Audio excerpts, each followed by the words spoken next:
The Region 6 RDC held its monthly statutory meeting at the RDC's boardroom yesterday.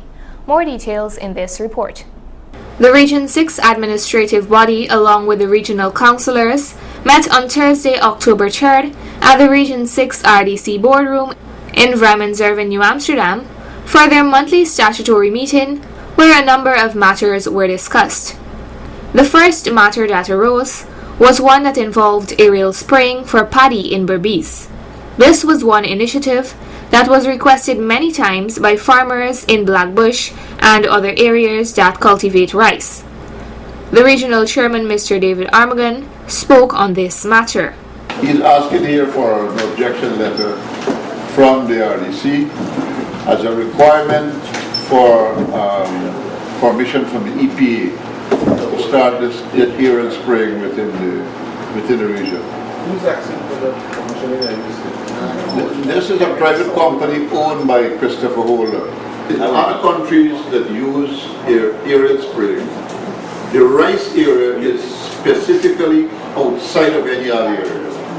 Like in Suriname. In Suriname they use aerial spraying, but wherever the rice field are, it's very, very far away from residential area. But here we have residential area, you've got cash crop farming, you've got all sorts of things, you've got cows and donkeys and everybody else within the same area.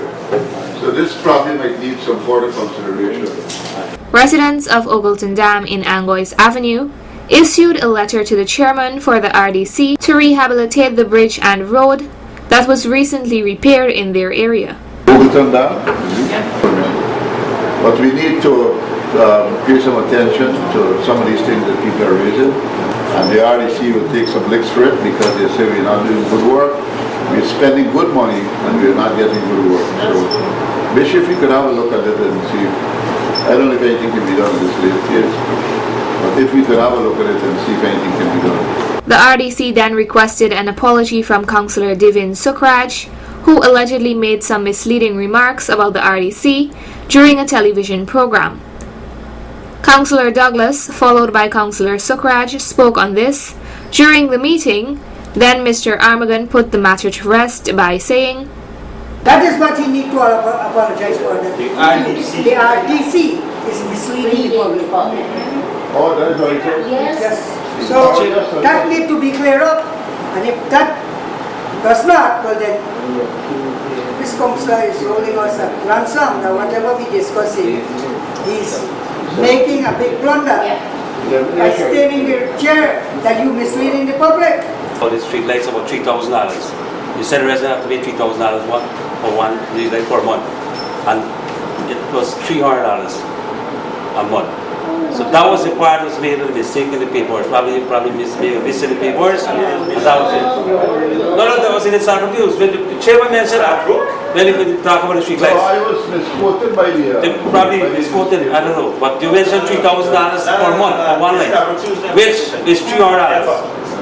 I didn't mislead the public because the public is still wanting to get the lights and they can't get it. So it's you misleading the public.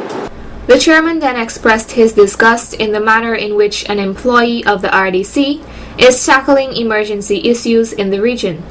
Very disappointed with what happened in the region 2 days ago. We had this emergency situation at Lansdale where a machine had to be moved to Lansdale.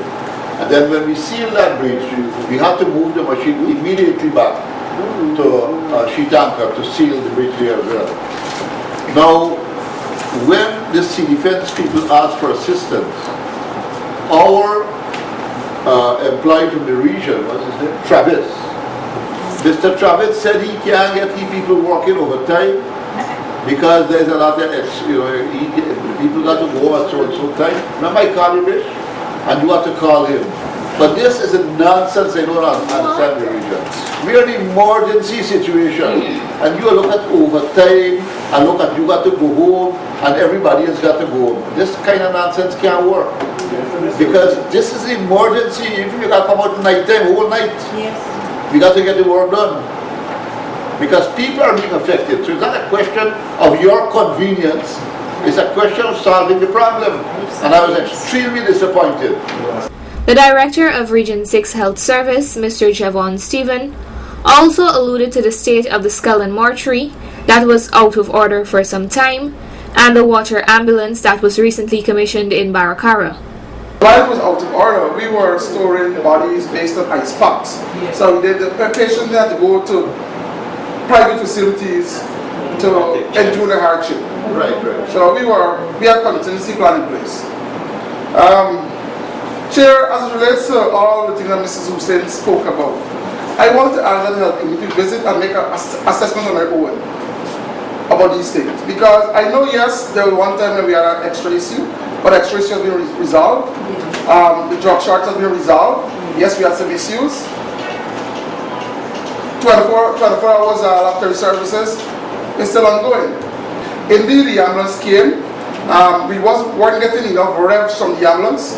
So, Ministry Engineering Department ordered a new computer box for the ambulance, water ambulance. For the engine? Yes, a new computer box. About 2 weeks ago, I was informed that because of hurricanes, they didn't get reach in time. But Monday, I called Mr. Chance and said by Sunday, they come up to fix that ambulance. And we're going back into, we're going into Baracara, not back, we're into Baracara. The RDC councillors continue to work assiduously to ensure that residents of East Berbice are given quality facilities and services for their livelihood. Narima Ali, Channel 8 News.